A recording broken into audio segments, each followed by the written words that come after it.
Graduation के साथ तैयारी कर रहे हैं, या हमसे ही पूरा पढ़ना चाहते हैं, या फिर और भी रीजन हो सकते हैं कि वो चाहते प्रोफेशन जॉब भी है उसके साथ तैयारी हो, तो ये बेस्ट ऑप्शन है। सब्सक्रिप्शन आप कैसे ले सकते हैं? तो आपको यूपीएससी को सेलेक्ट करना होगा, यूपीएससी सिविल सर्विस सब्सक्रिप्शन में जाकर गेट सब्सक्रिप्शन में जाना होगा, और फिर अपना जो भी प्लान है उसको सेलेक्ट कर लीजिए, कंटिन्यू कर लीजिए, रिफर कोड को अप्लाई कर लीजिए, और अप्लाई करने के बाद प्रोसीड टू पेमेंट पर आकर आप उसे सब्सक्राइब कर सकते हैं। आइए शुरुआत कर रहे हैं आज की क्लासेस की। सबसे पहले मैं थोड़ा सा आइडिया दे दूं, ये 2 ईयर का सब्सक्रिप्शन लेने के बाद मंथली नहीं पे कर सकते, बिल्कुल नहीं आरोही, मंथली पे नहीं होगा। जो भी मंथली होगा वो 7000 का सब्सक्रिप्शन होगा। आपकी क्लास नोट्स में जीएस वर्ड इलाहाबाद, बिल्कुल हम उसे अपडेट करेंगे, कोई घबराओ नहीं, चंद्रयान 2 को अपडेट करेंगे पूरी तरह से। आइए अब हम शुरुआत कर रहे हैं आज के क्लासेस की। अभी तक हमने जो कंप्लीट कर लिया था, तो मैंने आपको बताया था सैटेलाइट लॉन्चिंग व्हीकल जो सबसे पहले बना था, 40 किलोग्राम तक के किसी भी उपग्रह को लियो की कक्षा में ले जा सकता था। फिर आया था advance satellite launching vehicle, 150 kilogram तक के सैटेलाइट को हम कह सकते हैं कि वह लियो की कक्षा में ले जा सकता था। उसके बाद आया है PSLV polar satellite launching vehicle. तो आज हमारा पूरा टॉपिक है पीएसएलवी पर। मैंने आज जो भी डाटा लिया है, जो भी सारी शब्दावली मैं उपयोग कर रहा हूं, ये इसरो की वेबसाइट से ली गई है। सही और गलत के लिए मैं जिम्मेदार ना होकर मान के चलिएगा कि वो वेबसाइट जिम्मेदार हो सकती है, क्योंकि मैंने सारा डाटा एज इट इज वही से कॉपी पेस्ट किया है, ताकि मुझे लगता है हम एक ऑथेंटिक डाटा के रूप में उसे समझे। तो किसी किताब से अगर ये मैच ना हो तो समझ जाइएगा कि फिर इसरो ने इसे शायद अपडेट नहीं किया होगा, या किताब वाले ने अपडेट नहीं किया होगा। आइए शुरुआत कर रहे PSLV polar satellite launching vehicle. और पोलर ऑर्बिट मैंने कहा था लियो की ऑर्बिट, तो स्पेशली ये लियो की कक्षा के लिए विकसित किया गया लॉन्चिंग व्हीकल है। समझते हैं कि होता क्या है लॉन्चिंग व्हीकल और किस तरीके से काम करता है, सारी बातों पर आ रहे हैं। PSLV polar satellite launching vehicle, वर्तमान में भारत के पास इसके 3 संस्करण हैं। अभी तक पीएसएलवी के हमारे पास 3 संस्करण हैं, 3 वर्जन हैं। 3 वर्जनों के जो नाम हैं ये पूछे जा सकते हैं ऑब्जेक्टिव सवालों में। सबसे पुराना जो वर्जन है हमारा पीएसएलवी जी, सबसे पुराना वर्जन है, सबसे पुराना वर्जन। उसके बाद पीएसएलवी सीए और पीएसएलवी एक्सएल, जो वर्तमान में सबसे ज्यादा विकसित, सर्वाधिक विकसित जो वर्जन है, सर्वाधिक विकसित जो वर्जन है, सर्वाधिक विकसित जो वर्जन है, संस्करण है, वो पीएसएलवी एक्सएल है। वैसे हमारे पास पीएसएलवी के 3 संस्करण हैं। मतलब हमारे जो इसरो में पीएसएलवी उपयोग किया जाता है वो 3 टाइप का है। या तो पीएसएलवी जी जो सबसे पुराना है, पीएसएलवी सीए, इनके भी फुल फॉर्म होते हैं, जैसे कि सीए का मतलब होता है कोर अलोन, एक्सएल का मतलब होता है एक्स्ट्रा लार्ज, तो न भी याद रखे तो चलेगा। लेकिन पीएसएलवी सीए, पीएसएलवी जी, पीएसएलवी एक्सएल, सर्वाधिक विकसित संस्करण पीएसएलवी एक्सएल है। और इसमें जो ईंधन उपयोग किया जाता है वो 4 स्टेज का ईंधन होता है। क्या याद रखना है, ध्यान रखिएगा। वर्तमान में इसरो के पास पीएसएलवी के 4 संस्करण हैं और इन संस्करणों में 4 स्टेज का ईंधन होता है। इसके पूर्ववर्ती संस्करण जैसे कि ASLV advance satellite launching vehicle में केवल ठोस प्रकार के ईंधन का उपयोग किया जाता था, जबकि यह पहला लॉन्चिंग व्हीकल था, पहला प्रक्षेपण यान था भारत का जिसमें द्रव प्रकार का ईंधन उपयोग किया गया होगा। द्रव प्रकार का और ठोस प्रकार का ईंधन पीएसएलवी में क्यों यूज किया गया है, मैं ये होमवर्क के रूप में आपके पास सवाल रख रहा हूं, या मुझे कमेंट के रूप में आंसर बताते चलिएगा। बाकी फिर मैं बता ही दूंगा कितने लोगों के आंसर आ पाते हैं या कितने लोग समझ पाते हैं। बाकी मैं बताऊंगा इसमें कि सॉलिड और लिक्विड अलग अलग ईंधन लेने की आवश्यकता क्यों थी, हम उन रीजनों पर भी आएंगे। लेकिन मैं चाहता हूं पहले आप लोग कितना दिमाग लगा पाते हैं वो भी मुझे पता चल जाए, ताकि गरीबी कहां तक है उसे भी समझ पाए हम लोग। डाउट देख ले रहे हैं, पहले कुछ लोगों के डाउट देख लेते हैं। सभी सब्जेक्ट को जानकर physics, chemistry, biology, economics, political science, math, reasoning धन्यवाद सभी विषय के लिए। सैटेलाइट को छोड़ के वापस आता है क्या? नहीं। मनीष का जो सवाल है कि सैटेलाइट को छोड़कर ये वापस नहीं आता है, और जिस दिन ये वापस आ जाएगा मनीष, उस दिन हम उसका नाम रखेंगे reusable satellite launching vehicle RSLV, जिसको बनाना चल रहा है। बहुत जल्दी हम इसमें सफलता प्राप्त कर लेंगे, और जब ऐसा हो जाएगा तो फिर वो सैटेलाइट को छोड़कर वापस आएगा। लेकिन PSLV और GSLV सैटेलाइट को छोड़कर वापस नहीं आते, ये वहीं पर खत्म हो जाते हैं या महासागरों में इनके टुकड़ों को गिराया जाता है, तो ये वापस नहीं आते हैं। डाउट देख लेते हैं। फिर मनीष के बाद सवाल है सॉफ्ट लैंडिंग क्या होता है, समझ में नहीं आ रहा है। राजेश कुमार, हम सॉफ्ट लैंडिंग भी पढ़ाएंगे, लेकिन अगर एक YouTube पर वीडियो देख पाओगे तो एक प्लेन होता है हरकुलस नामक, इस प्लेन को सर्च करना YouTube पर और डालना हरकुलस सॉफ्ट लैंडिंग। तो सॉफ्ट लैंडिंग का मतलब होता है कि झटका नहीं महसूस होगा, बिल्कुल ऐसे लगेगा कि जब वो जमीन पर आएगा तो बिना किसी झटके के वो आसानी से लैंड कर जाता है। इसे कहते हैं सॉफ्ट लैंडिंग। जब हमारे प्लेन लैंड करते हैं तो कभी आप अगर हवाई यात्रा की होंगे तो एक झटका लगता है। सॉफ्ट लैंडिंग, वो झटका कभी महसूस नहीं होगा, उसे कहेंगे हम सॉफ्ट लैंडिंग। और डाउट है,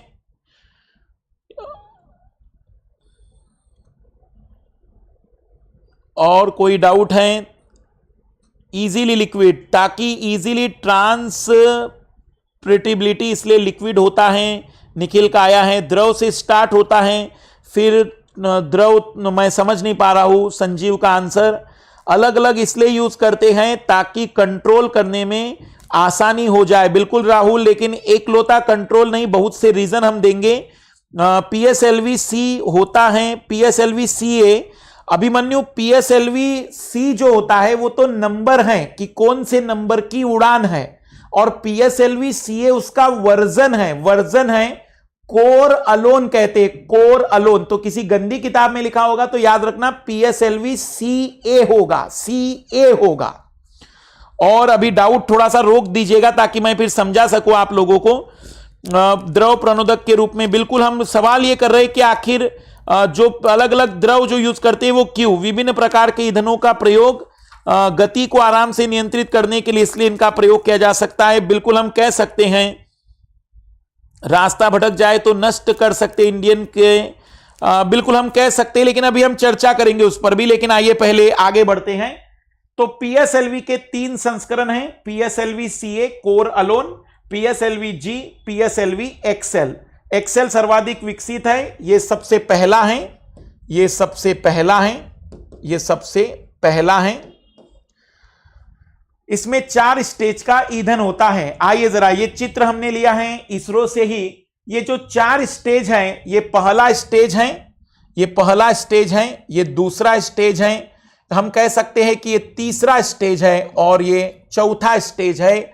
और यहां पर रखे होते हैं सैटेलाइट।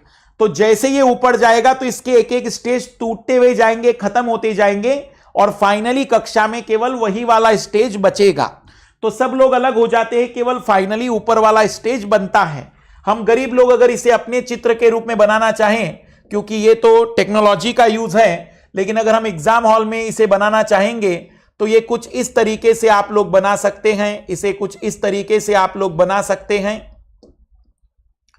4 स्टेज का नाम रख देंगे, 1 स्टेज, 2nd स्टेज, 3rd और 4th स्टेज, और यहां पर होते हैं सैटेलाइट। मैं रिपीट कर दूं, जब हम मिसाइल दागते हैं तो मिसाइलों में भी ऐसा ही कुछ उपकरण होता है, बस यहां सैटेलाइट की जगह पर विस्फोटक पदार्थ भर दोगे तो किसी देश पर हमला करने के लिए जो मिसाइल छोड़ी जाएगी, जब हम मिसाइलों को देखेंगे तो वो भी कुछ ऐसी ही होती है, वो भी कुछ ऐसा ही संरचना होता है।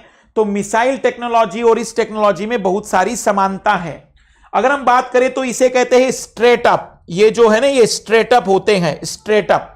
ये बहुत ही विशेष प्रकार के ईंधनों से भरे होते हैं। जमीन से गति प्रदान करने में यही स्ट्रेट अप आपको एनर्जी प्रोवाइड करते हैं। तो स्ट्रेट अप अलग से हैं, उसके बाद पहले स्तर के ईंधन है, फिर दूसरे स्तर के ईंधन है, फिर तीसरे और फिर चौथे। मैं रिपीट कर रहा हूं, ये जो नीचे आप अलग से देखते हैं ये स्ट्रेट अप होते हैं, स्ट्रेट अप। इनमें भी ईंधन भरा होता है, इनके जो अंदर वाला हिस्सा, ये पहला स्टेज है ईंधन का, फिर ये दूसरा स्टेज है, ये तीसरा स्टेज है और ये चौथा स्टेज है। ये जो PSLV C2, ये C2 मतलब दूसरे नंबर में जो उड़ान भरने वाला PSLV होगा, कार 2 कहेंगे हम उसे, तो वो कार 2 का चित्र है। लेकिन CA मतलब उसका वर्जन है, कोर अलोन। कोर अलोन का मतलब कि उस वर्जन में स्ट्रेट अप का यूज नहीं किया गया है, स्ट्रेट अप का यूज नहीं किया गया है। अब आइए जरा देखते हैं कि आपको उसमें वर्णन क्या करना होगा अगर आप PSLV को लिखना चाहते हैं। तो सबसे पहले PSLV टाइटल डालेंगे। अब हम लिखेंगे इसमें कि यह एक ऐसा प्रक्षेपण यान है जो पूर्ण रूप से भारत के द्वारा विकसित किया गया है, स्वदेशी तकनीक से निर्मित है। इस प्रक्षेपण यान को पहली बार 1994 में सफलतापूर्वक प्रक्षेपित किया गया था, उपयोग किया गया था। यह प्रक्षेपण यान के वर्तमान में 3 संस्करण हैं, PSLV G, PSLV CA, PSLV XL। PSLV XL एक विकसित संस्करण माना जाता है। इस PSLV में ईंधन 4 स्टेज का होता है। यह भारत का पहला प्रक्षेपण यान है जिसमें द्रव और ठोस इस प्रकार के ईंधनों का उपयोग किया गया था। इसके पूर्ववर्ती प्रक्षेपण यानों में केवल ठोस ईंधनों का उपयोग किया जाता था। इसमें जो 4 प्रकार का ईंधन होता है उसका वर्णन निम्न प्रकार से है।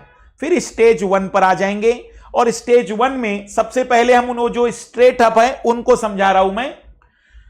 तो फर्स्ट स्टेज में हम समझाएंगे कि PSLV G की अगर हम बात करें तो 9 टन प्रत्येक के 6 हाइड्रोक्साइल टर्मिनेटेड पॉलीब्यूटाडाइन, ये ठोस ईंधन होता है इसके अंदर, ठोस ईंधन, और इस ठोस ईंधन का नाम है हाइड्रोक्साइल टर्मिनेटेड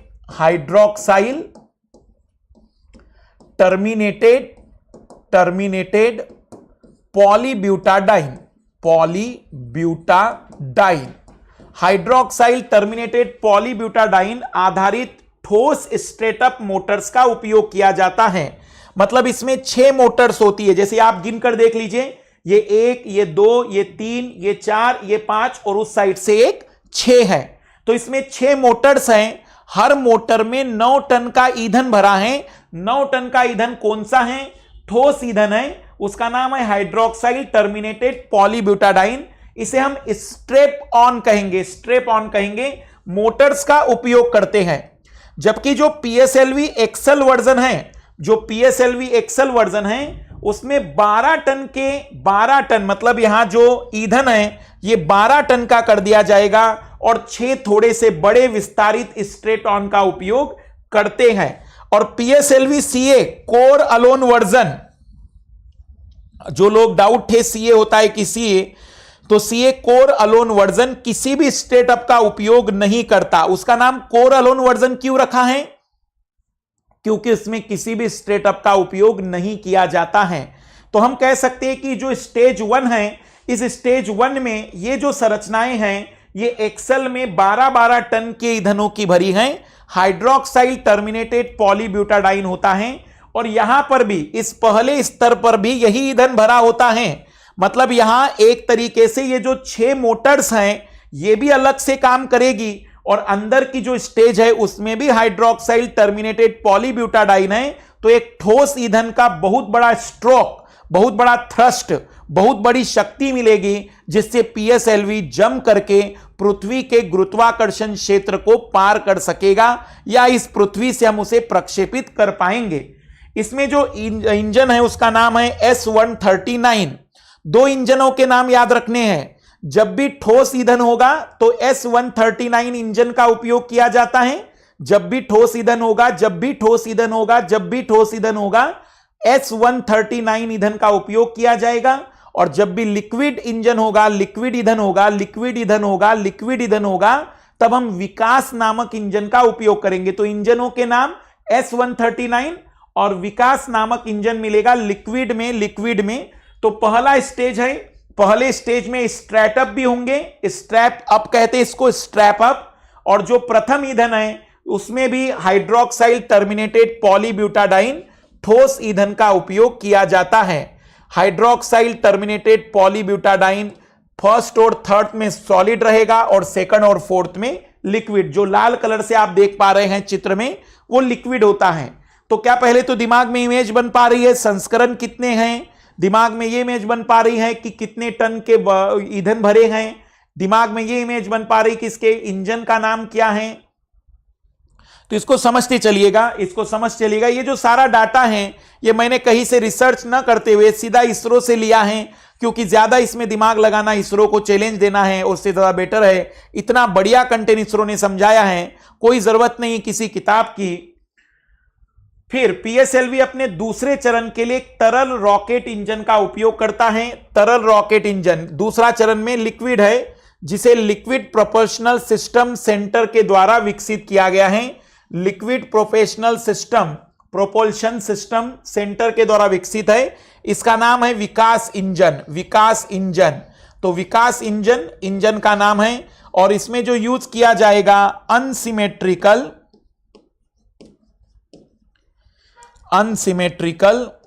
डाइमिथाइल हाइड्राजीन और नाइट्रोजन टेट्राऑक्साइड का उपयोग किया जाएगा। नाइट्रोजन टेट्राऑक्साइड का उपयोग किया जाएगा।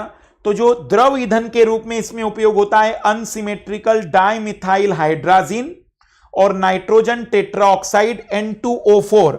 यहां पर आपको सही ना लगे तो N2O4 ऐसे लिख सकते हैं आप लोग।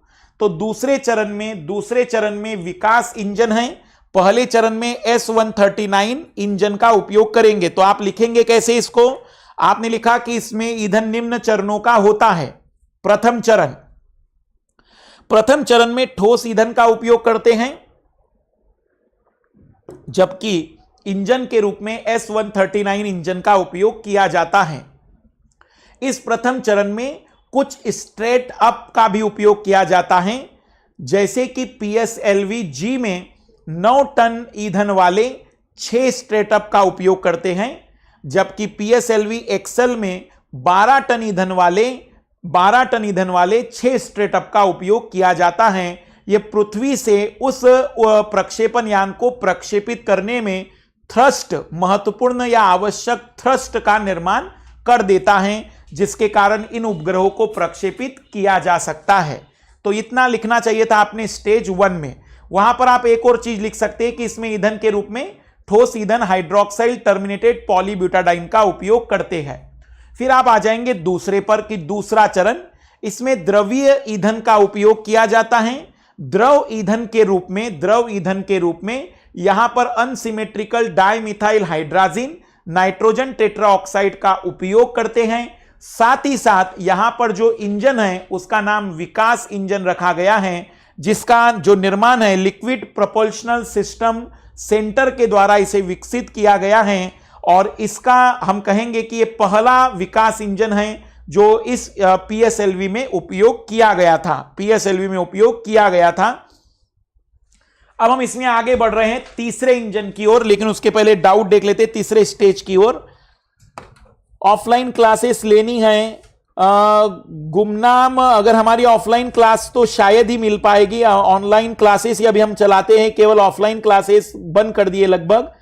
एक ऐसा प्रक्षेपण यान जिसकी सफलता दर सबसे अधिक है, बिल्कुल राम सिंह ठाकुर सही कह रहे हो, कोई दिक्कत नहीं है। अमोनिया पर क्लोरेट का उपयोग किस लिए किया जाता है? पुष्पेंद्र मिशन MP PSC, मैं देख लेता हूं क्या सवाल पूछना है। तो hydroxyl terminated polybutadiene, space technology के बाद डिफेंस या बायोटेक के बजाय IPR एंड रोबोटिक्स लीजिएगा, जो दोनों न्यू कंसेप्ट है और प्लस इंपॉर्टेंट भी है। अगर आप एक बार क्लियर कर दो तो समझ में आ जाएगा। ठीक है कृष्णा शर्मा, हम देखेंगे, पर पहले हम जो सीक्वेंस चल रहे उसी में चलेंगे। सफल बनाना है, बिल्कुल चंद्रयान 1 और मंगलयान 1 को सफल बनाया था इसने। आर्यभट्ट नियो ऑर्बिट में होता है, बिल्कुल विशाल कुमार, नियो मतलब उससे निचली कक्षा।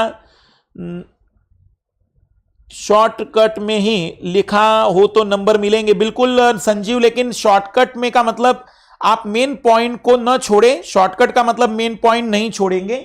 आइए अब हम बात कर रहे हैं PSLV में तीसरे स्टेज के ईंधन पर। तीसरा स्टेज पुनः ठोस ईंधन है।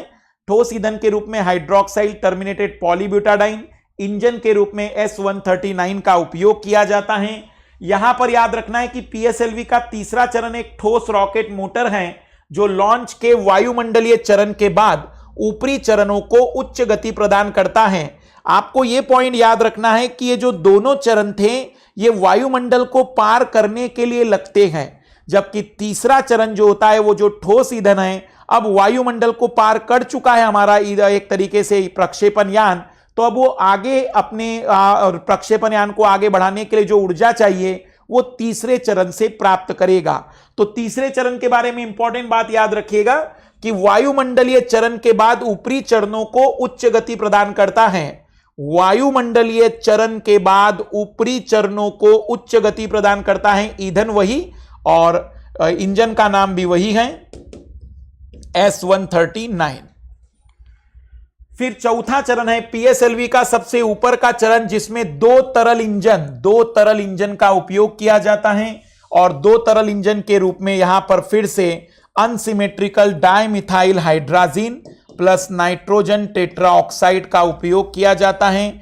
यह वही ईंधन उपयोग किए जाते हैं ठोस और द्रव के रूप में। तो एक सुंदर सा चित्र पहले बनाकर दिखा देते हैं ताकि आप लोगों को आइडिया लग जाए।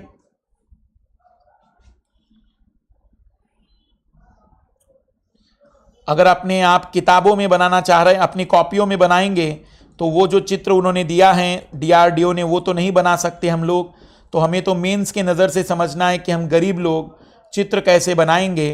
तो आप चित्र ऐसे बनाएंगे, यहां लिखेंगे उपग्रह पहला, दूसरा, तीसरा, चौथा। यहां लिखेंगे द्रव ईंधन, और द्रव ईंधन के रूप में unsymmetrical dimethyl hydrazine, nitrogen tetroxide, और यहां पर आप लिखेंगे ठोस ईंधन के रूप में हाइड्रोक्साइल टर्मिनेटेड पॉलीब्यूटाडाइन। साथ ही साथ अगर आप चाहें तो यहां पर लिख सकते हैं इन्हें स्ट्रैटअप,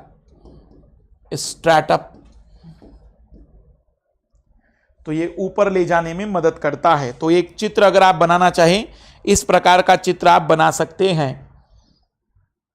शुभम प्रजापत का सवाल है कि इकोनॉमिक्स के अभी होंगे, नेक्स्ट जनवरी में हम देखेंगे इस प्रकार की बातचीत को।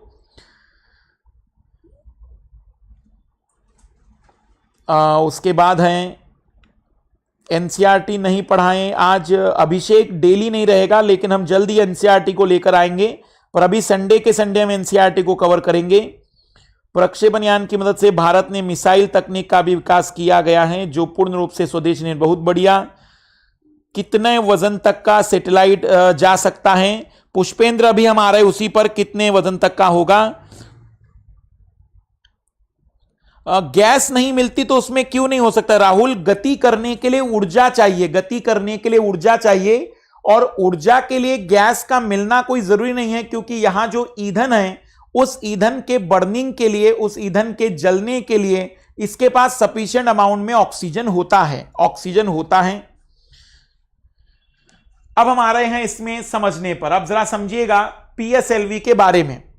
यह 600 किलोमीटर की ऊंचाई के सन सिंक्रोनस, याद करिए सन सिंक्रोनस समझाया था मैंने, सन सिंक्रोनस पोलर ऑर्बिट में 1750 किलोग्राम तक का पेलोड ले जा सकता है। मतलब कितनी क्षमता है पीएसएलवी एक्सेल की जो सबसे ज्यादा विकसित है? तो मैं रिपीट कर दूं, ये 600 किलोमीटर की ऊंचाई के सन सिंक्रोनस पोलर ऑर्बिट में 1750 किलोग्राम तक का पेलोड ले जा सकता है, और इसकी बेजोड़ विश्वसनीयता, इतना ज्यादा इस पर भरोसा है हमारे इसरो के वैज्ञानिकों का, विश्व के अन्य देशों का, कि इसका उपयोग पोलर के लिए सोचा था, लेकिन इसका उपयोग तो हमने जियो स्टेशनरी सैटेलाइट के लिए भी किया है। इसका उपयोग तो हमने चंद्रयान और मंगलयान के लिए भी किया है, क्योंकि इसकी सटीकता बहुत अच्छी है, और इसी कारण से इसकी बेजोड़ विश्वसनीयता के कारण पीएसएलवी का उपयोग Indian regional navigation satellite system उपग्रहों की तरह विभिन्न उपग्रहों को जियो सिंक्रोनस और जियो स्टेशनरी कक्षाओं में लॉन्च करने के लिए भी किया गया है। अगर आप वहां पर लॉन्च करेंगे तो 1425 किलोग्राम तक का पेलोड ये ले जा सकता है। तो कैसे लिखेंगे हम लोग?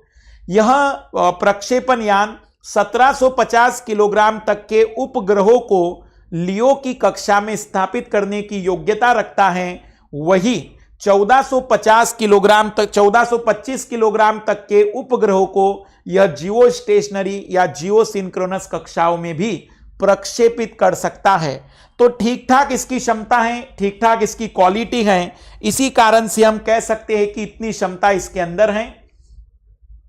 तो 1750 किलोग्राम लियो की कक्षा में और 1425 किलोग्राम, ये डाटा मैंने इसरो से लिया है, इसलिए किसी भी गंदी किताब में होगा तो उसे हटाकर इसे नोट कर लीजिएगा, क्योंकि ये डाटा इसरो ने दिया है उनकी वेबसाइट पर। तो 1750 किलोग्राम लियो और 1425 किलोग्राम जियो तक, पर इसके अलावा हमने बहुत सारी जगह पर इसका उपयोग किया है। आइए देखते हैं पीएसएलवी का भारत के नजर से क्या महत्व है। आपसे मेंस में सवाल बनेगा, देखो एक पुराना सवाल बनता था कि पीएसएलवी से आप क्या समझते हैं, इसका संक्षिप्त वर्णन कीजिए। अब ये बहुत पुराना हो गया। उपयोग पूछा जा सकता है कि पीएसएलवी के लिए, पीएसएलवी का भारत के नजर से क्या महत्व है या भारत के दृष्टिकोण से पीएसएलवी कितना महत्वपूर्ण है। तो आइए उसे समझने की कोशिश करते हैं।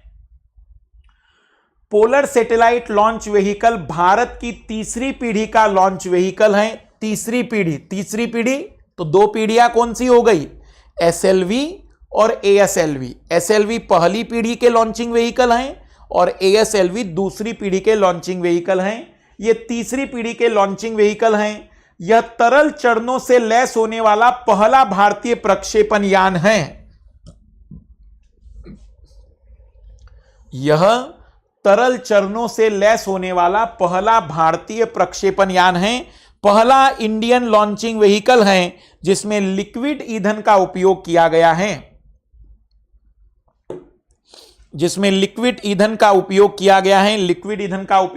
है। अक्टूबर 94 से अपने पहले सफल प्रक्षेपण के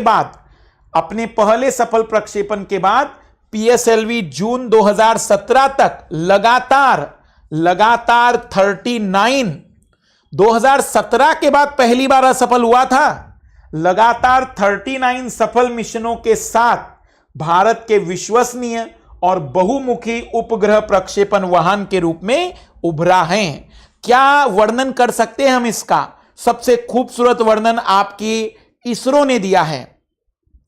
polar satellite launch vehicle Bharat की तीसरी पीढ़ी का लॉन्च व्हीकल है। यह तरल चरणों से लैस होने वाला पहला भारतीय प्रक्षेपण यान है। अक्टूबर 1994 में अपने पहले सफल प्रक्षेपण के बाद पीएसएलवी जून 2017 तक लगातार 39 सफल मिशनों के साथ भारत के विश्वसनीय और बहुमुखी उपग्रह प्रक्षेपण वाहन के रूप में उभरा है। 1994 से 2017 की अवधि के दौरान वाहन ने विदेशों से ग्राहकों के लिए 48 भारतीय उपग्रह और 209 विदेशी उपग्रहों को लॉन्च किया है। तो ये भारतीय उपग्रह 48 और विदेशों से ग्राहकों के लिए 209 उपग्रह लॉन्च किए हैं। इसके अलावा वाहन ने दो अंतरिक्ष यान 2008 में चंद्रयान 1 और 2013 में Mars orbital spacecraft Mars orbital mission को सफलतापूर्वक लॉन्च किया है, क्रमशः चंद्रमा और मंगल की यात्रा की है। हम ये कह सकते हैं कि इसके वर्णन या इसकी तारीफों के फूल बांधने हो तो इससे बढ़िया कुछ नहीं हो सकता है। 1994 से 2017 के अवधि के दौरान वाहन ने भारतीयों में 48 भारतीय उपग्रह और विदेशों में विदेशी उपग्रह 209 को लॉन्च किया है। इसके अलावा वाहन ने दो अंतरिक्ष यान 2008 में चंद्रयान 1 और 2013 में मार्स ऑर्बिटल स्पेसक्राफ्ट को सफलतापूर्वक लॉन्च किया है, क्रमशः चंद्रमा और मंगल के लिए। इस प्रक्षेपण यान का महत्व, भारत के लिए इसका महत्व लिखा रहा हूं मैं, भारत के लिए इसका महत्व बता रहा हूं मैं। पहला, इस प्रक्षेपण यान की मदद से अलग अलग कक्षाओं में एक साथ उपग्रहों को भेजा जा सकता है। यह भारत की स्वदेशी ऐसी तकनीक है जिसमें एक बार में ही आप अलग अलग कक्षाओं में उपग्रहों को भेज सकते हैं। मतलब इसी की सहायता से आप लियो भी काम करा सकते हैं, इसी की सहायता से आप जियो में भी भेज सकते हैं। तो एक साथ अलग अलग कक्षाओं में उपग्रहों को भेजने की इसकी अपनी बेजोड़ ताकत है, अलग ताकत है।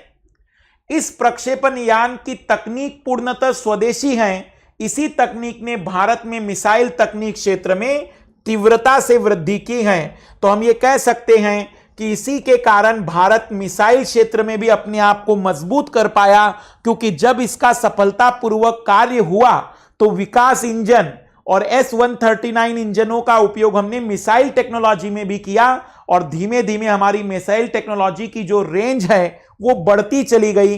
तो कहीं ना कहीं इस प्रक्षेपण यान के विकास के कारण भारत के रक्षा क्षेत्र में मिसाइल तकनीक का विकास भी मजबूत और तीव्र हुआ।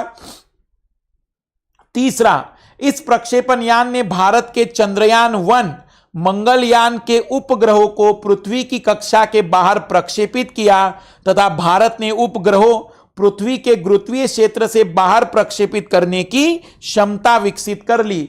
इसी प्रक्षेपण यान की देन है कि भारत अपने उपग्रहों को पृथ्वी की कक्षा के बाहर भी प्रक्षेपित करने की क्षमता विकसित कर पाया, प्रक्षेपित करने की योग्यता विकसित कर पाया। तो 3 बड़े पॉइंट, इस प्रक्षेपण यान की मदद से अलग अलग कक्षाओं में एक साथ उपग्रहों को भेजा जा सकता है। इस प्रक्षेपण यान की तकनीक पूर्णतः स्वदेशी है। इसी तकनीक ने भारत में मिसाइल तकनीक के क्षेत्र में तीव्रता से वृद्धि की है। इस प्रक्षेपण यान ने भारत के चंद्रयान-1 मंगलयान के उपग्रहों को पृथ्वी की कक्षा से बाहर प्रक्षेपित किया और भारत ने एक ऐसी क्षमता विकसित की कि वह अन्य कक्षाओं में भी उपग्रहों को प्रक्षेपित कर सकता है। आगे बढ़ने से पहले डाउट देख लेते हैं। MTCR, रामजी सिंह MTCR, वैसे MTCR ना होकर MCTR हैं, missile technology control regime. MTCR missile technology control regime है। मिसाइल टेक्नोलॉजी कंट्रोल रिजिम को हम पढ़ेंगे जब हम डिफेंस पढ़ेंगे। कथन पूर्व अवधारणा के वीडियोस अपलोड, बलबीर कथन पूर्व अवधारणा आपको रीजनिंग में मिलेगा। PSLV का तीसरा चरण एक ठोस रॉकेट मोटर है जो लॉन्च के वायुमंडल चरणों के बाद ऊपरी चरण को उच्च गति, बहुत बढ़िया कपिल देव। मिसाइल को भी क्या अलग अलग दूरी पर ले जा सकते हैं? बिल्कुल राहुल, अलग अलग टारगेट एक साथ हम लक्षित कर सकते हैं इसके द्वारा। कोई घबराओ नहीं संतोष, बाद में वीडियो को आप देख लेना। अगर मैं धीमे धीमे पढ़ाऊंगा संतोष तो मेरा तो कोई नुकसान नहीं है, पर एक नुकसान तुम्हारा हो सकता है कि मैं उस टाइम पीरियड के बाद फिर उस टॉपिक को नहीं लूंगा। तो मैं ये चाहता हूं कि आप बाकी बाद में वीडियो को रिकॉल करते चलिएगा, पर मैं इसलिए लिखवाना भी चाह रहा हूं क्योंकि मुझे पता है कि ऑनलाइन में केवल और केवल एक स्मार्ट बोर्ड पर स्क्रीनशॉट दिखाने से कुछ नहीं होगा। लिखना कैसे, उस बात को समझना है। और इसी कारण से मैं बार बार आप लोगों पर दबाव डालता हूं कि लिखने की आदत डालिएगा। जैसे कुछ बच्चे मुझे टेलीग्राम पर भेजते भी हैं कि उन्होंने ऐसा लिखा है, आप लोग भी मुझे भेज सकते हैं। टेलीग्राम चैनल नीचे दिया हुआ है, तो आपके मैं नोट्स भी समझ पाऊंगा। काफी बच्चों ने अच्छा लिखना शुरू किया है, जैसे रामजी सिंह के पॉइंट भी अच्छे आ रहे हैं। यान की मदद से अपने देश के उपग्रहों को प्रक्षेपित कर रहे हैं। बिल्कुल, मॉडल PSLV एक्सेल है। बिल्कुल, ये जो हमने सबसे विकसित मॉडल बताया अभी वो PSLV एक्सेल ही है। धन्यवाद। पूरे सब्जेक्ट कभी भी नहीं होंगे जो यादव हैं, CB यादव, पर कोशिश करेंगे मैक्सिमम जितना कवर हो सके। मैथ्स भी पढ़ाएंगे, हम मैथ्स भी पढ़ाएंगे, कोई दिक्कत नहीं है। Control regime, missile technology control regime, बहुत बढ़िया, धन्यवाद। बाकी हम देखेंगे इसमें NCERT को भी कवर करने की कोशिश करेंगे। अब मैं रिपीट कर रहा हूं, PSLV के महत्व, आपको सवाल अगर पूछा जाए कि PSLV का महत्व पर प्रकाश डालिए, तो वहां से जहां से मैंने तारीफ करना शुरू की थी वहां से आप लिखना स्टार्ट कर सकते हैं। इसको कहां से तारीफ की है कि भारत के तीसरे पीढ़ी का है, तरल चरणों से लेस होने वाला पहला है, 39 सफल मिशनों को अभी तक कर चुका है।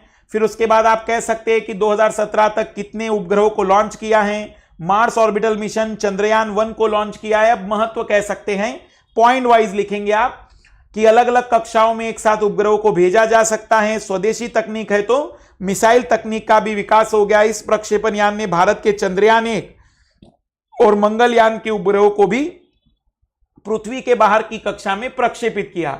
इस प्रक्षेपण यान की मदद से विदेशी उपग्रहों को प्रक्षेपित किया गया है। इस प्रक्षेपण यान की मदद से विदेशी उपग्रहों को प्रक्षेपित किया जाता है, जिससे विदेशी मुद्रा प्राप्त होती है। अन्य देशों के द्वारा इस यान पर अधिक विश्वास दो कारणों से होता है। इस यान पर इतना विश्वास क्यों है? सबसे पहला, वर्तमान में सबसे सस्ती कीमत पर यह प्रक्षेपण की सुविधा देता है। वर्तमान में सबसे सस्ती कीमत है इसकी प्रक्षेपण करने की, बाकी देशों के पास महंगा आता है।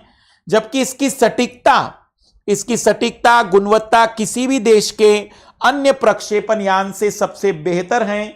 इसकी जो सटीकता या गुणवत्ता है वो किसी अन्य प्रक्षेपण यान की तुलना में बहुत ही ज्यादा बेहतर देखी गई है। इसी कारण से पीएसएलवी का बहुत ज्यादा महत्व रहेगा। पीएसएलवी का बहुत ज्यादा महत्व रहेगा। तो पीएसएलवी में आप 3 पॉइंट समझाएंगे। पहले तो उसके तकनीकी या संरचनात्मक तकनीकी विशेषताएं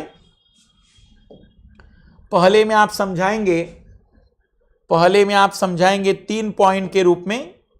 पहला, संरचनात्मक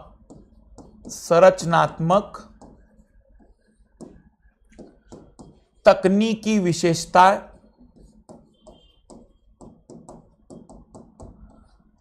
विशेषता।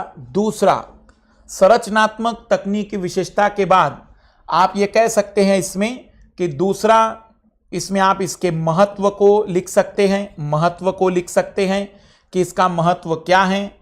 और तीसरा आप लिख सकते हैं कि यह पुराने वर्जनों से बेहतर कैसे हैं। तो सबसे पहले ये कई कक्षाओं में भेज सकता है। ठोस और द्रव ईंधनों का उपयोग किया गया है, सटीकता और गुणवत्ता के मामले में बहुत बेहतर है। तो पुराने से बेहतर कैसे हैं? तो संरचनात्मक तकनीकी विशेषता मतलब चित्र बनाकर पूरा वर्णन करना, फिर उसके महत्व को लिखना और पुराने से बेहतर कैसे कुछ लाइनों में समझा देना। तो एक कंप्लीट पीएसएलवी यहां रेडी हो जाएगा। अब हम स्टार्ट करने जा रहे हैं जीएसएलवी। लेकिन जीएसएलवी में भी सबसे पहले मैं सामान्य जीएसएलवी समझाऊंगा, पर जो सबसे विकसित जीएसएलवी है मार्क 3 उसे मैं समझाऊंगा बिल्कुल अलग से। तो सबसे पहले मैं जीएसएलवी बता रहा हूं और फिर जीएसएलवी मार्क 3 जब बताऊंगा तब मैं इसके क्रायोजेनिक इंजन पर भी चर्चा करूंगा। क्रायोजेनिक इंजन में ज्यादा गहराई में जाने की जरूरत नहीं है। जो हमारी इसरो समझाने की कोशिश कर रही है उसी को हम समझकर आंसर को लिखेंगे, क्योंकि आप में से कई लोगों को ऐसा अंदर से लगता है कि एक बार हम भी देख ले कि कैसा इंजन होता है। तो कोई जरूरत नहीं है। आईएएस बनने के लिए आपको नाम, उसका कंसेप्ट, उसका लॉजिक पता होना चाहिए। बाकी अगर वैज्ञानिक बनने का मूड है तो आप गलत जगह पर हैं। आप खुद इसरो जाकर वहां सारी बातों की जांच पड़ताल करिए, पर किसी भी विषय में अंदर घुसने की मैं भी कोशिश नहीं करता हूं, ना तुम्हें करने दूंगा। हां, जितना जरूरी है उतना वहां पर खत्म करके हम आगे बढ़ेंगे। पर मैं क्रायोजेनिक इंजन समझाऊंगा, कैसा इंजन होता है, क्या खासियत होती है, पर ज्यादा गहराई में मत जाइएगा, क्योंकि मुझे पता है कि वो ना तो हमारे नजर से इंपॉर्टेंट है, पर कई लोगों का प्रेम होता है। जानना और जिज्ञासा अपनी जगह है, पर उसे सिलेबस के रूप में नहीं कराऊंगा मैं, क्योंकि मेरा मोटिव होता है कि सिलेबस पहले फोकस किया जाए, तो उस पर हम ज्यादा ध्यान देंगे। तो पहले मैं जीएसएलवी समझा रहा हूं, एक नॉर्मल, फिर हम जीएसएलवी मार्क 3 जो सबसे विकसित वर्जन है हम उस पर चर्चा करेंगे कि वो जीएसएलवी मार्क 3 कैसा है और वो बाकी जीएसएलवी से अलग कैसे है। आइए चर्चा करते हैं जीएसएलवी की, लेकिन उससे पहले डाउट देख लेते हैं। 3 उड़ानें कराई गई, जिसमें पहली उड़ान असफल रही, दूसरी व तीसरी उड़ान पूर्णतः सफल रही। पीएसएलवी कॉल मैं समझा नहीं। पुष्पेंद्र, पहले टेलीग्राम पे नोट्स वगैरह, फिर आप व्हाट्सएप नंबर दिया था आपने टेलीग्राम पे, और वो मैंने आपको व्हाट्सएप के वजह था, मैं समझा नहीं। राहुल, नोट्स बनाए हैं, बहुत बढ़िया। राम सिंह, बहुत बढ़िया। उसके बाद हम आए थे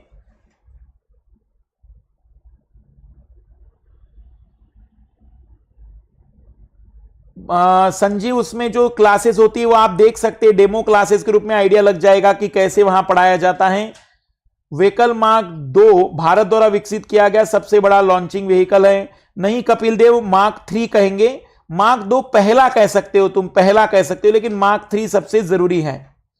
राइटिंग स्किल पर भी हम आ जाएंगे। चौथी पीढ़ी का लॉन्च वाहन एक 3 चरण का वाहन है जिसमें 4 तरल स्ट्रैप ऑन विदेशी रूप में विकसित क्रायोजेनिक अपर स्टेज जो उड़ान सिद्ध, बिल्कुल कह सकते हैं, पर कपिल मार्क 3 याद रखना, मार्क 3 सबसे ज्यादा विकसित है। ठीक है, अब हम आ रहे हैं अपनी बातों पर। जीएसएलवी, जीएसएलवी की अगर हम बात करें तो 4 तरल स्ट्रैप ऑन, 4 तरल स्ट्रैप ऑन मोटरों का, तरल याद रखना, इसके पहले वाले में जो स्ट्रैप ऑन थे उसमें सॉलिड ईंधन था, इसमें लिक्विड ईंधन है। ये जो स्ट्रैप ऑन है, ये जो दिख रहे हैं आप लोगों को, ये जो स्ट्रैप ऑन है इसमें लिक्विड ईंधन है, इसमें लिक्विड ईंधन है, जबकि इसके पहले स्टेज में सॉलिड ईंधन होता है। ये दूसरा स्टेज है और ये तीसरा स्टेज है, एक तीसरा स्टेज है, तो 3 चरणों का है। लेकिन यहां जो पहला चरण है उसमें ईंधन ठोस होगा, लेकिन जो स्ट्रैप ऑन है उसमें जो ईंधन उपयोग किया जाएगा वो द्रव ईंधन होगा। तो जीएसएलवी 4 तरल स्ट्रैप ऑन मोटरों का उपयोग करता है, स्ट्रैप ऑन मोटरों का उपयोग करता है, वहां 6 थे। स्ट्रैप ऑन एक विकास इंजन द्वारा संचालित होते हैं, तो जहां पर भी द्रव ईंधन आएगा वहां विकास इंजन होगा। और पहले चरण के ठोस रॉकेट मोटर कोर के साथ लॉन्चर को एक बहुत बड़ा बल प्रदान करता है। तो लॉन्चर को जियो स्टेशनरी सैटेलाइट में भेजना है, तो ऑब्वियसली आपको पता होगा कि ऑर्बिटल वेलोसिटी जो होती है, तो आर जितना ज्यादा होगा वेलोसिटी उतनी ज्यादा रखनी होगी, और वेलोसिटी ज्यादा रखने के लिए थ्रस्ट ज्यादा चाहिए, और थ्रस्ट ज्यादा रखने के लिए यहां पर जो नीचे स्ट्रैप ऑन है 4, उनमें लिक्विड ईंधन होता है, जबकि पहले चरण में ठोस ईंधन का उपयोग किया जाता है। तो एक साथ ठोस और द्रव का उपयोग करके उसे बहुत ज्यादा थ्रस्ट प्रदान कर रहे हैं और इतनी स्पीड प्रदान कर रहे हैं कि वो जियो स्टेशनरी सैटेलाइट में जा सकता है, जियो स्टेशनरी ऑर्बिट में जा सकता है, जियो सिंक्रोनस ऑर्बिट में जा सकता है। जियो सिंक्रोनस लॉन्चिंग व्हीकल इसका नाम है, जियो सिंक्रोनस लॉन्चिंग व्हीकल, जियो सिंक्रोनस लॉन्चिंग व्हीकल। लॉन्चर को एक बहुत बड़ा बल प्रदान करता है। पहले स्टेज क्लियर हो चुकी है, यहां पर लिक्विड है, 4 है ये ऐसे, एक पीछे के साइड में है, तो 4 है ये ऐसे, और इसके पहले चरण में ठोस ईंधन है। द्रव के रूप में वही उपयोग किया जाएगा, unsymmetrical dimethyl hydrazine plus nitrogen tetroxide, और सॉलिड के रूप में हाइड्रोक्साइल टर्मिनेटेड पॉलीब्यूटाडाइन का उपयोग करेंगे। जीएसएलवी का पहला चरण पीएसएलवी से ही निकला है, उसमें 138 टन ठोस रॉकेट और 4 तरल स्ट्रैप ऑन द्वारा संवर्धित है। ठोस के लिए इंजन का नाम S139 और ईंधन HTPB। तो अब आपको एक क्लैरिटी आ चुकी है। द्रव के लिए नाम होगा विकास इंजन, द्रव के लिए नाम होगा विकास इंजन, और ठोस के लिए जो नाम होगा वो S139 इंजन रखेंगे। S139 द्रव के रूप में हम उपयोग करेंगे unsymmetrical dimethyl hydrazine, nitrogen tetroxide, और ठोस के रूप में हम जो यूज करेंगे हाइड्रोक्साइल टर्मिनेटेड पॉलीब्यूटाडाइन का, हाइड्रोक्साइल टर्मिनेटेड पॉलीब्यूटाडाइन का। एक विकास इंजन का उपयोग जीएसएलवी के दूसरे चरण में, अब विकास इंजन फिर से लगा, मतलब दूसरा चरण है, दूसरे चरण में हमने ईंधन के रूप में द्रव का उपयोग किया है, जो पीएसएलवी के PS2 से लिया गया, मतलब दूसरे स्टेज से लिया गया है, जहां विकास इंजन अपनी विश्वसनीयता साबित की है। इंजन विकास और अनसिमेट्रिकल डाइमिथाइल हाइड्राजिन और नाइट्रोजन टेट्राऑक्साइड का उपयोग यहां पर किया जाएगा। Cryogenic upper stage project, cryogenic upper stage project CUSP के तहत विकसित CE7.5 क्रायोजेनिक इंजन 7.5 इसका नाम है, इंजन का नाम है, जो जीएसएलवी में यूज किया जाता है। लिक्विड प्रोपल्शन सिस्टम सेंटर द्वारा विकसित भारत का पहला क्रायोजेनिक इंजन है, भारत का पहला क्रायोजेनिक इंजन है CE7.5। CE7.5 भारत का पहला क्रायोजेनिक इंजन है, और क्रायो का मतलब होता है अत्यंत निम्न ताप पर। क्रायोजेनिक में क्रायो का मतलब है अत्यंत निम्न ताप, अत्यंत निम्न ताप। हम इसे डिटेल से समझेंगे कि होता क्या है। एक्चुअली क्रायोजेनिक इंजन को बनाने के सबसे बड़ा बैरियर यह था कि हमें लो टेम्परेचर पर दहन कक्ष बनाना है, मतलब माइनस में तापमान है, माइनस में, और उसमें चीजों को जलाना है और उस कक्ष का तापमान मेंटेन रखना है, तो उस निम्न ताप पर दहन कक्ष बनाना एक कठिन काम था और इसी कारण से क्रायोजेनिक इंजन बनाने में इतनी कठिनाई गई, इतनी देरी हो गई। फिर रिपीट कर रहा हूं मैं, निम्न तापमान पर दहन कक्ष बनाना, निम्न तापमान पर दहन कक्ष बनाना एक कठिनाई थी। इसी कारण से क्रायोजेनिक का विकास देरी से हुआ, क्रायोजेनिक का विकास देरी से हुआ। इसमें लिक्विड ऑक्सीजन और लिक्विड हाइड्रोजन का उपयोग किया जाता है। किस तापमान पर होता है सब हम पढ़ेंगे, बट मैं एक आइडिया दे रहा हूं बस आपको। जीएसएलवी, हम गरीब लोग अगर जीएसएलवी को समझना चाहें तो अभी हम इसका इंपॉर्टेंस सारी बातें देखेंगे।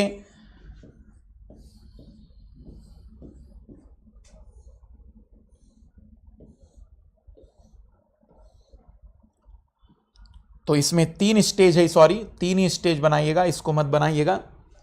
3 स्टेज का ही ईंधन रहेगा यहां पर, 3 स्टेज का ही ईंधन रहेगा। तो यहां पर हम कहेंगे कि सॉलिड है, यहां लिक्विड है और यहां क्रायोजेनिक इंजन है, और हम कह सकते हैं कि यहां पर उपग्रह होगा। तो हम कहेंगे कि क्रायोजेनिक इंजन के डेवलपमेंट ने मिसाइल टेक्नोलॉजी में भी भारत को एक अलग पहचान दिला दी कि अब हम इंटरकॉन्टिनेंटल बैलिस्टिक मिसाइल बना पाए होंगे। तो ये आपको याद रखना, ये बहुत ज्यादा इंपॉर्टेंट हम कह सकते हैं। पर ये जीएसएलवी है, अब हम इसकी जो चर्चा करेंगे वो होगा जीएसएलवी मार्क 3, जो भारत के पास सबसे ज्यादा विकसित जीएसएलवी है। क्या खासियत होगी, और कल हम देखेंगे इसमें आरएसएलवी को भी, और कल ही हम समझाएंगे आपको क्रायोजेनिक इंजन और उससे जुड़ी हुई टेक्निकल बातें। बट ज्यादा गहराई में मत जाना, जो सिलेबस के अकॉर्डिंग है उसी को हम कवर करेंगे। तो सिंपल सी बात अगर हम कहें तो जीएसएलवी 3 चरणों का इंजन है, लेकिन यहां पर जो पहला चरण है उसमें स्ट्रेट अप में लिक्विड ईंधन, और जो पहला चरण होता है उसमें ठोस ईंधन का उपयोग करते हैं। हमेशा ही द्रव के लिए विकास इंजन और ठोस के लिए S139 इंजन का नाम लिया जाएगा। उसके बाद विकास इंजन का उपयोग दूसरे चरण में भी है, और उसके बाद फिर क्रायोजेनिक इंजन, जो भारत का पहला क्रायोजेनिक इंजन था, उसका नाम है 7.5। ये पॉइंट आप याद रखिएगा। डाउट देख लेते हैं, नेक्स्ट क्लास में हम देखेंगे इसके आगे की बातचीत। बिल्कुल आकांक्षा, हम इसको भी पढ़ेंगे। क्रायोजेनिक प्रौद्योगिकी पर अलग से लेक्चर होगा कल हम क्रायोजेनिक प्रौद्योगिकी पर भी चर्चा करेंगे। 18 अप्रैल 2001, बढ़िया। बनाने में सबसे बड़ी समस्या अति न्यून ताप पर दहन कक्ष का निर्माण। बहुत ही बढ़िया। जीएसएलवी मार्क 3 इसके द्वारा विकसित एक 3 चरण भारी लिफ्ट लॉन्च वाहन है। 2 ठोस स्ट्रेप ऑन, एक कोर, तरल बूस्टर और क्रायोजेनिक ऊपरी चरण होता है। बिल्कुल हम चर्चा करेंगे कल क्रायोजेनिक जीएसएलवी मार्क 3 पर।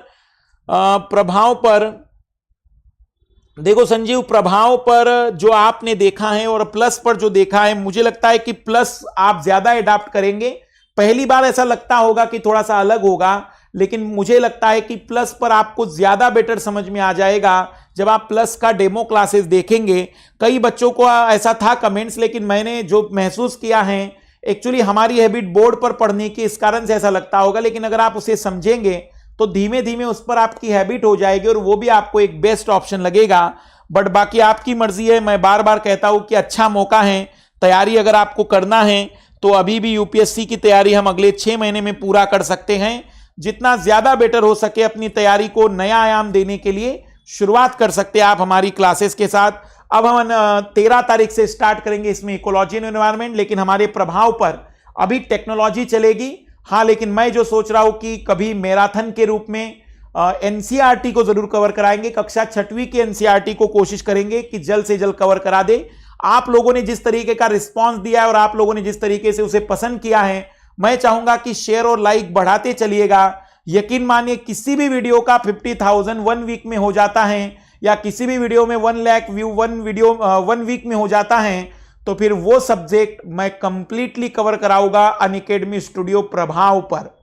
जिस विषय का व्यू कोई भी एक वीडियो 1 वीक में 50,000 या 1 लाख को क्रॉस कर जाए, मान के चलिएगा कि अनअकैडमी स्टूडियो प्रभाव पर वो विषय हम पूरा कवर कराएंगे। तो अब आपकी जिम्मेदारी है कि आप इसे कितना बेहतर करते हैं। बट एनसीईआरटी में हम जरूर कंटिन्यू करेंगे क्लासेस को। सभी को best of luck, bye, good night. Like और शेयर जरूर करते चलिएगा, लाइक और शेयर जरूर करते चलिएगा।